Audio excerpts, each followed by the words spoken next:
हम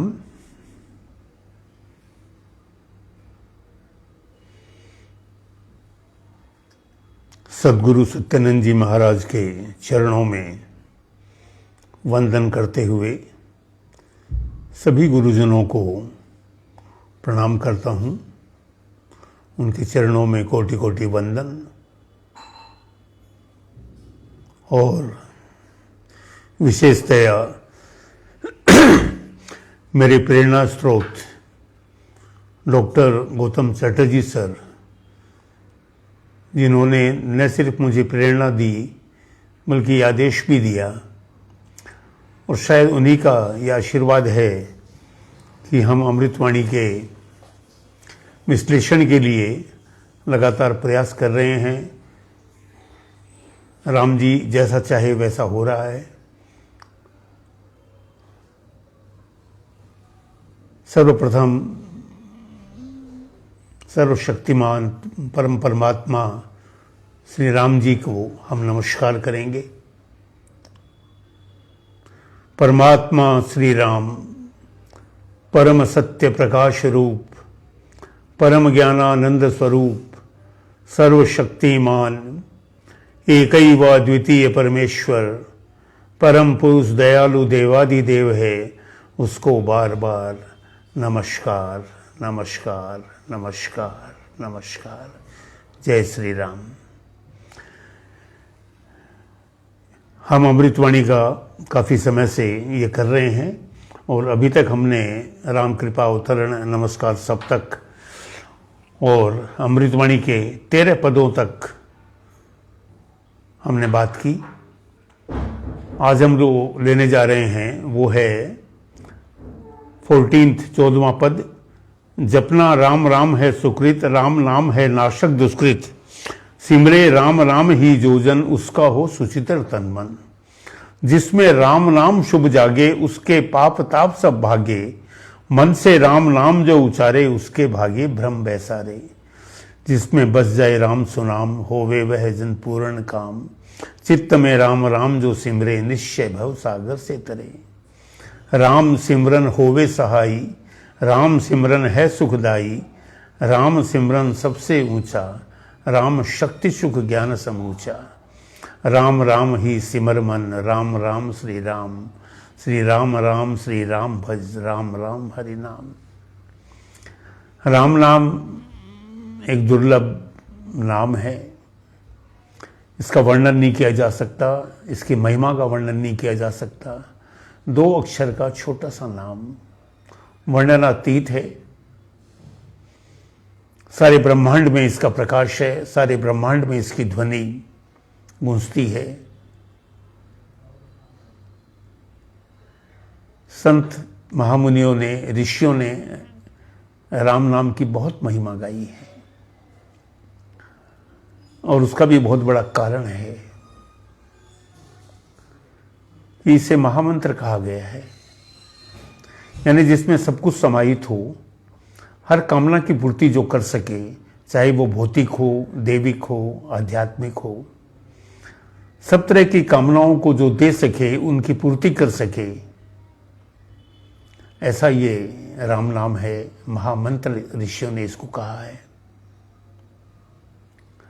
नाम की महिमा तुलसीदास जी ने बड़ी सुंदर गाई है।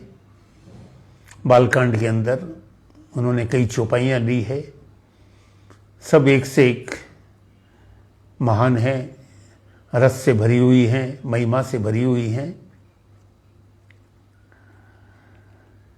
तुलसीदास जी कहते हैं कि राम नाम मणिदीप जीह धर, देह राम नाम मणिदीप धरी, जीह देहरी द्वार, जो तुलसी चाहे हो भीतर बाहर उजियार। तुलसीदास जी कहते हैं कि ये एक ऐसी मणि है, ऐसा दीपक है, इसको जीभ पे रखना, यानी इसका उच्चारण करना, इसे बोलना, देहरी हमारे होठ हो जाते हैं कि इसका अगर उच्चारण करें तो तुलसीदास जी कहते हैं कि ये निश्चय है कि भीतर और बाहर, बाहर हमारा भौतिक संसार है, हमारी देह है, हमारा अपना शरीर है, और भीतर अंदर तो पूरा परमात्मा ही है। हमारा मन भी वहाँ है, हमारी बुद्धि भी वहीं है, चित्त भी वहीं है, इन्हें देखा नहीं जा सकता। तो तुलसीदास जी कहते हैं, जो चाहे हो भीतर बाहर उजियार। अगर सब में प्रकाश चाहते हो, यहाँ प्रकाश का अर्थ है कि सब में अगर सफलता चाहते हो तो राम नाम का जो दीपक है उसे धर लो, उसे प्रज्वलित कर लो। स्वामी जी कहते हैं यहाँ कि जपना राम राम है सुकृत, राम नाम है नाशक दुष्कृत। वैसे एक बात शुरुआत में ही बता दूं कि ये जो है पूरा क्रम, इसमें 5 जो पद हैं वो सारे के सारे साधना का क्रम है। और इस साधना के क्रम में स्वामी जी ने हमें बहुत अच्छी तरह से समझाया है। वो कहते हैं जपना राम राम है सुकृत। इसमें 2 शब्द बहुत महत्वपूर्ण है। पहली बात तो जपना। जपने का मतलब ये है कि बिना रुके निरंतर अनवरत हम राम राम राम राम राम राम राम राम करते रहें और स्वतः ईश्वर हम में गूंजने लगे, एक क्षण के लिए भी छूटे नहीं। जपना, इसको जप कहते हैं। जप के कई प्रकार हैं। वैखरी से होता है, यानी हम बोल के करते हैं। उपांशु यानी कि होठों से करते हैं, आवाज़ बाहर नहीं निकलती, इसे मध्यमा भी कहते हैं। इसके अलावा पश्यंती है, परा है, उनका विश्लेषण भी करेंगे। पर एक बात बड़ी सुंदर जो ऋषि मुनियों ने बताई है वो क्या है कि मंत्र 3 प्रकार के होते हैं। कुछ मंत्र वैदिक होते हैं, वेद शास्त्रों में जो वर्णित हैं। ज़्यादातर मंत्र ऋग्वेद से लिए गए हैं, जैसे ओम नमो भगवते वासुदेवाय, ऐसे बहुत सारे हमारे मंत्र हैं, वैदिक मंत्र हैं। गायत्री का मंत्र है, ये भी वही है। तो इनका अनुष्ठान होता है, बहुत लंबे समय तक हमको प्रयास करना पड़ता है। उसके बाद दूसरी श्रेणी में आते हैं तांत्रिक मंत्र। तांत्रिक मंत्र में क्या है कि जल्दी सिद्ध हो जाते हैं, लेकिन अगर संयम नहीं रखे, सुचितर तनमन नहीं हो, तो ये तांत्रिक मंत्र कुछ समय के बाद तिरोहित हो जाते हैं। और करने वाला भी अगर सही नहीं हो, उसकी भी अगर मानसिक स्थिति विरोधात्मक हो, तो वैसी स्थिति में उसका भी नुकसान होता है, उसकी भी हानि होती है। फिर एक मंत्र जो शिव ने रचे कॉमन आदमियों के लिए कि कैसे करें, उन्होंने वर्णों पर आधारित किया उन मंत्रों को, उनको शाबर मंत्र कहते हैं।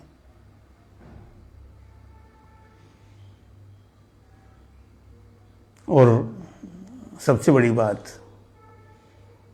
संत ऋषि कहते हैं, हमने देखा है, राम एक वैदिक मंत्र भी है, एक तांत्रिक मंत्र भी है, बहुत जल्दी सिद्ध हो सकता है। और रे, आ और मैं 3 वर्णों से बना है, तो ये शाबर मंत्र भी है।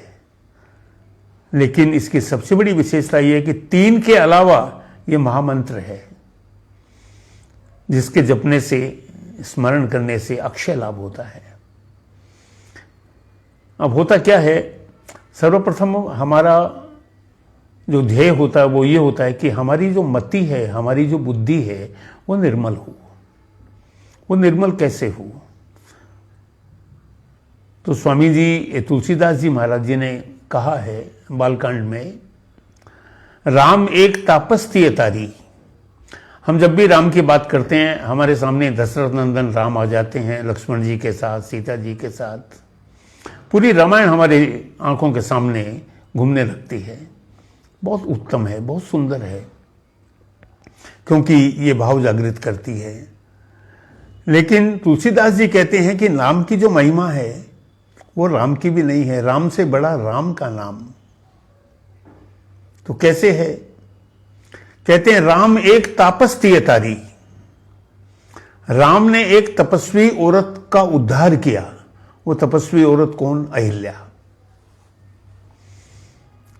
आध्यात्मिक अर्थ में अहिल्या को मति भी कहा जाता है, यानी मति जड़ हो गई, बुद्धि स्थिर हो गई। स्थिर होना एक अलग विषय है, लेकिन बुद्धि कुछ भी सोचने लायक नहीं रही, किंग कर्तव्य विमूढ़ हो गई। इंग्लिश में बोलते हैं in a fix, when one is not able to differentiate between good and bad. ऐसी जो परिस्थिति होती है, आध्यात्मिक अर्थ में अहिल्या का मतलब होता है जड़मति।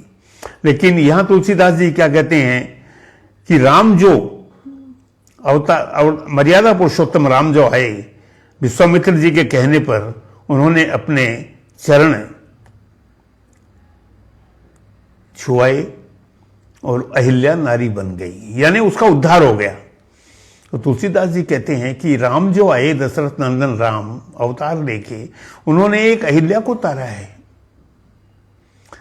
लेकिन नाम कोटि खल कुमति सुधारी, लेकिन नाम दुष्ट से दुष्ट, कुमति जिनमें है, यानी बुरी भावना है, निगेटिविटी है, दुष्टता है, ऐसे लोगों को सुधारने का काम जो किया है वो राम नाम ने किया है। राम कोटि खल कुमति सुधारी, करोड़ों, ये नाम की महिमा है। तो यहां कहते हैं कि जपना राम राम है सुकृत, राम नाम सब नासक दुष्कृत, सिमरे राम राम ही जो जन, उसका हो सुचित्र तनवन। तो हम देखते हैं कि एक शब्द है बड़ा महत्वपूर्ण, इसमें सुकृत है, दूसरा है दुष्कृत। राम नाम के जप से सुकृत होता है। सुकृत का अर्थ है पुण्य कर्म, धर्म के कर्म। दुष्कृत जो है ये पुण्य है तो वो पाप है, वो धर्म है तो ये अधर्म है, वो पॉजिटिव है तो ये निगेटिव है। यानी ऐसे कर्म जिससे सत्कर्म जिनको कहते हैं वो सत्कृत है, सुकृत है। अच्छा, ऐसे कर्म जिससे सबको लाभ मिले, और लाभ तो सबको मिले लेकिन हानि किसी की भी नहीं हो, तो ऐसा कैसे संभव है? कोई भी कर्म तो ऐसा नहीं है जिससे किसी को हानि नहीं हो। बरसात होती है तो किसान बड़ा खुश हो जाता है, फसल अच्छी होगी, ये हो गई। अतिवृष्टि हो जाती है, वही बरसात उसके लिए अभिशाप बन जाती है। अतिवृष्टि हो गई, मेरी फसल खराब हो जाएगी। इसी प्रकार कहीं और बरसात हो जाए, जो सड़क पे काम करने वाले व्यापार धंधे वाले हैं, छोटे छोटे हैं, फल बेचने वाले हैं, उनके लिए बरसात जो है उनका व्यापार को नुकसान करवाती है। तो कहने का अर्थ यह है कि ऐसी कोई चीज नहीं होती कि सब सिर्फ लाभ ही लाभ हो। लेकिन राम जाप एक ऐसा है कि सत्कृत, यानी होता क्या है कि वो आदमी पूर्ण बन जाता है, उसका कोई कर्म ऐसा नहीं होता जो किसी को हानि पहुंचाए, और स्वयं तो शुद्ध हो ही जाता है। और उसकी वजह से क्या होता है, राम नाम है नासक दुष्कृत। जितने भी अधर्म के काम हैं, जितने भी पाप के काम हैं, वो सबको नष्ट कर देता है।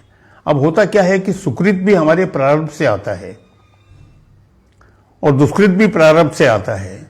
तो सुकृत का प्रारब्ध से आने का अर्थ यह है कि हमने जन्म जन्मांतरों में, पिछले जन्मों में भी हमने नाम का स्मरण किया है, तब आज हमको राम नाम मिला है।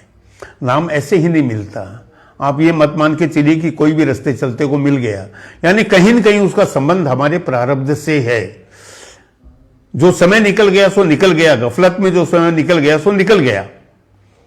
लेकिन उस परमात्मा की हम पर दृष्टि है, हम उसे भूल जाते हैं, लेकिन वो हमें नहीं भूलता। इसलिए जब भी उपयुक्त मौका होता है और हमारे पुण्य जागृत होने लगते हैं तो हमको नाम मिल जाता है, कोई गुरु हमको मिल जाता है, कोई पुस्तक हमको मिल जाती है, कोई सत्संग में हमें पता लग जाता है। और ये जो है, यहां आके क्या होता है कि हमारे सारे दुष्कृत जो हैं वो सब खत्म होने लगते हैं।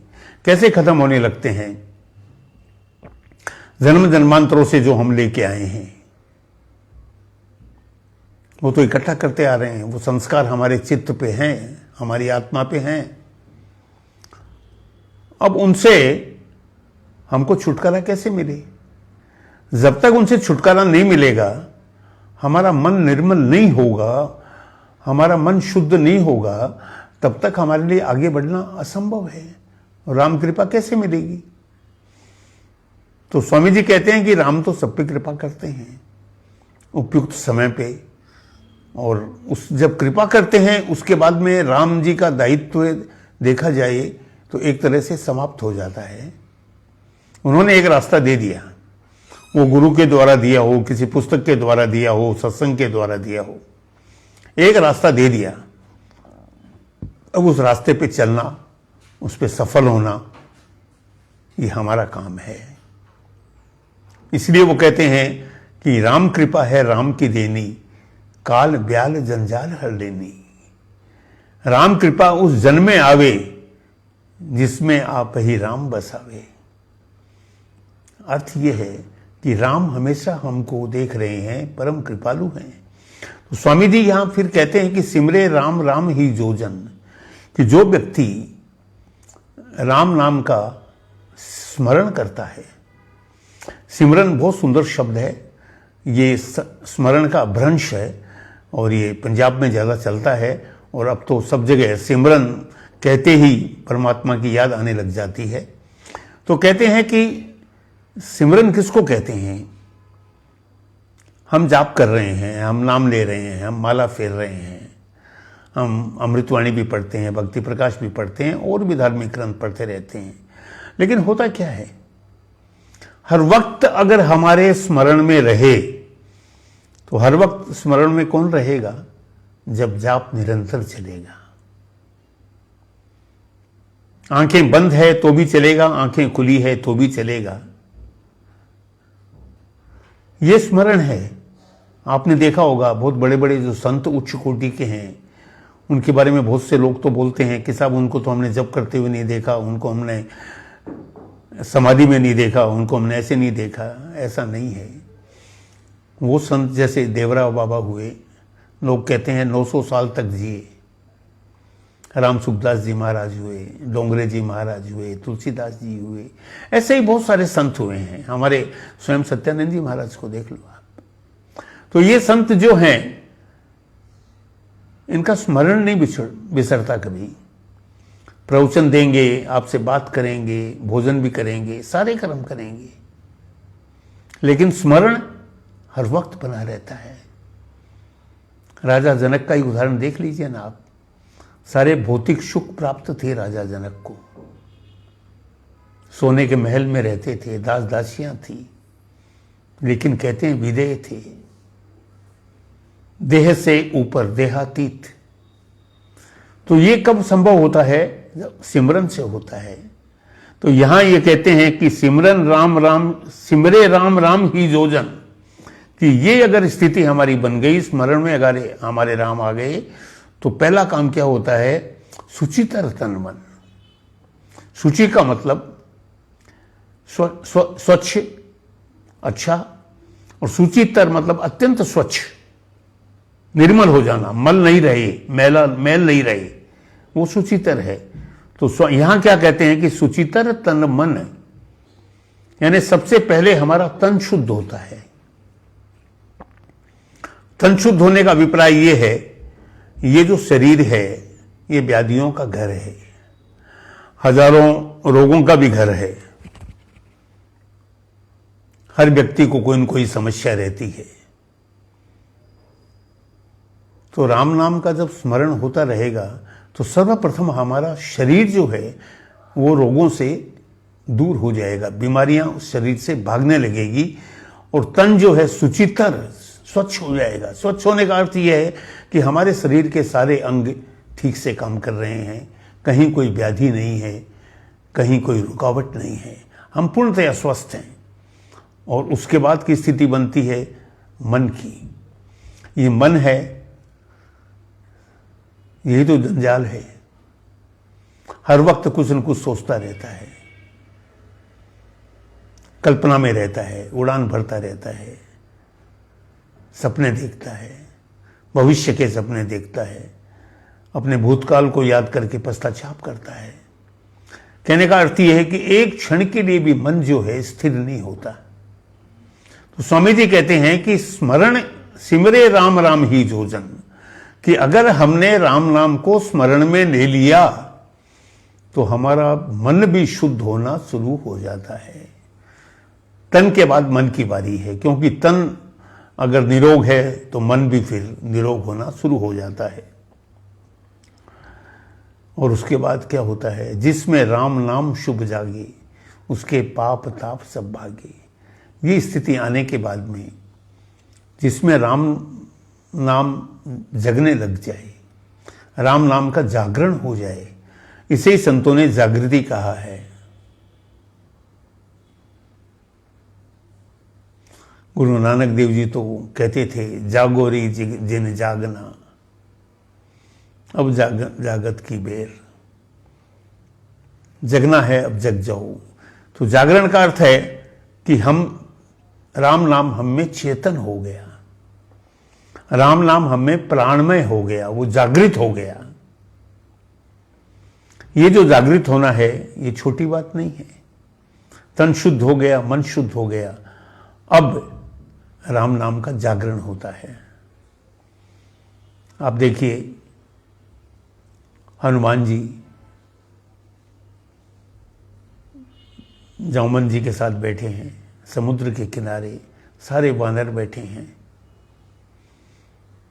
हनुमान जी को कुछ पता नहीं है, सब बता रहे हैं कि मैं समुद्र पार कर सकता हूं, वापस नहीं आ सकता। कोई कहता है मैं इतना जा सकता हूं, कोई कहता है मैं इतना जा सकता हूं। जामवन जी ने हनुमान जी को देखा, गुरु है ना, गुरु शिष्य को पहचान जाता है, उसकी शक्तियों को भी पहचान जाता है। और जामवन जी ने क्या कहा, चुप बैठ रहे हनुमाना। चुप क्यों बैठे हो हनुमान? और फिर कहा, राम काज लगी तब अवतारा। अब हनुमान जी के अंदर तो राम था, तन उनका शुद्ध था, मन उनका शुद्ध था, और उसका जागरण हो गया, राम नाम जागृत हो गया। और जागृत होते ही हनुमान जी प्रकाशित हो उठे, उन्हें अपनी शक्तियों का भान हो गया। उनको लगा, अरे राम तो स्वयं मेरे अंदर विराजमान है, मेरे हृदय में विराजमान है। तो राम जब यहां विराजमान है तो फिर मुझे क्या चाहिए? फिर तो मैं कुछ भी कर सकता हूं, कुछ भी ऐसा नहीं है जो मैं नहीं कर सकूं। और हनुमान जी समुद्र लांग गए, और साथ ही साथ होता क्या है, उसके पाप ताप सब भागे। जैसा कि हमने थोड़ी देर पहले ही बात की, जन्म जन्म के हमारे जो कर्म बंधन है वो हमें परेशान करते हैं। हम सिर्फ हमारा ये एक जन्म नहीं है, पता नहीं हमने कितने जन्म लिए हैं, कौन कौन सी योनि में जन्म लिए हैं, हमसे वहाँ क्या क्या बुरा हुआ है, अच्छा हुआ है, हमें कुछ पता नहीं। ये सारे के सारे स्मृति में हैं, हमारे सबकॉन्शियस माइंड के अंदर हैं। कभी कभी व्यक्ति के साथ ऐसा होता है, स्वप्न में उसको थोड़ा थोड़ा आभास होता है, लेकिन हम उससे कनेक्ट नहीं कर पाते। क्यों नहीं कर पाते? कि परमात्मा ने एक बहुत बड़ी बात हमारे साथ की है, बहुत बड़ी चीज़ हमको दी है, और वो है भूलने की आदत। अगर इंसान के पास भूलने की आदत नहीं होती तो पागल हो जाता वो। पता नहीं हमने क्या क्या किया है, उसको अगर हम सब सोचें, एक जन्म का हम कुछ जो कर्तव्य होता है या हमने जो कर्म किया है उस पे हमें पश्चाताप भी होता है, गर्व भी होता है। तो अगर जन्म जन्मांतरों का देखेंगे तो व्यक्ति नॉर्मल नहीं रह पाएगा, समस्या में आ जाएगा। तो अब परमात्मा ने उपाय तो ढूंढा है कि सब इसके जो इतने कर्म बंधन हैं, इतने जो प्रारब्ध में लिखे हुए हैं, जब तक ये नहीं कटेंगे तब तक तो पुण्य नहीं मिलेगा, और तब तक साधना भी नहीं होगी, और तब तक ईश्वर प्राप्ति भी नहीं होगी। तो क्या किया जाए? इसलिए नाम का आधार दिया। नाम में ये शक्ति है कि जन्म जन्मांतरों के हमारे जो बंधन है उसको वो काट देता है।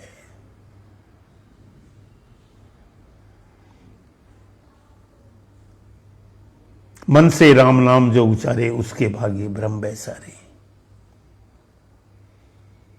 तो यहां जो है मन हमारा राम नाम में लग जाता है, और ये लगने के बाद में फिर हमारे सारे भय और भ्रम, देखिए साधना में सबसे जो बड़ी बात कही है वो ये है कि भय नहीं होना चाहिए। भय को सबसे खराब बताया है। भय हमारी बहुत हानि करता है। अभी जितने भी शक्ति के उपासक हैं, दुर्गा सप्तशती भी जो पढ़ते हैं, तो आपने जगह जगह देखा होगा कि माता से उन्होंने वो क्या मांगते हैं, सर्वप्रथम अभय मांगते हैं। और भी जो भक्तगण होते हैं अभय मांगते हैं। भय नहीं होना चाहिए। और एक भ्रम का मतलब है संशय, ये करूं या वो करूं, ये करूं या वो करूं। जो व्यक्ति एक निश्चित डिसीजन नहीं ले सकता, एक निश्चय पे नहीं पहुंच सकता, उसकी सफलता संदेहात्मक है, संदेहास्पद है। कैसे सफल होगा? जब बुद्धि स्थिर नहीं है, विवेक स्थिर नहीं है, हमारा निश्चय स्थिर नहीं है, ऐसी स्थिति में इसलिए भ्रम और भय ये दोष हैं, और बहुत बड़े दोष हैं। भगवान कृष्ण ने तो गीता में क्लियर कट कहा। अर्जुन ने कहा बार बार कि प्रभु मैं समझ नहीं पा रहा हूं, मैं क्या करूं, किंग कर्तव्य विमूढ़ की स्थिति में हूं। तो कृष्ण ने कहा, अर्जुन उचित नहीं है, तुम संशय में हो, और संशय आत्मा विनश्यति। जो संशय में होता है उसका नाश हो जाता है, क्योंकि वन पॉइंटेड सिंगल डायरेक्शन एकाग्रचित होना पड़ता है।